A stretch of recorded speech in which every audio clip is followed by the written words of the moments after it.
Он шел по улице и тихо плакал. Облезлый, одноухий, с больной лапой, повисший хвост, несчастные глаза, а в них жемчужинка дорожит слеза. Его никто вокруг не замечал, а если и заметил, то ворчал, а мог еще и палкой замахнуться. Он убегал, когда мог вернуться. С грустью думал: я такой урод, ну кто такого в жизнь к себе возьмет?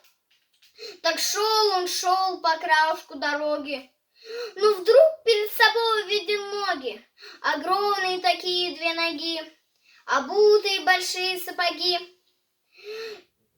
В смертельном страхе он закрыл глаза, а человек нагнулся и сказал: красавец-то какой, а ухо, взгляд, пойдешь со мной? Я буду очень рад. Принцессу и дворец не обещаю, а молочком с сосиской угощаю. Нагнулся, протянул к нему ладошку. Он в первый раз держал в ладошках кошку. Взглянул на небо, думал, дождь закапал, а этот кот в руках от счастья плакал.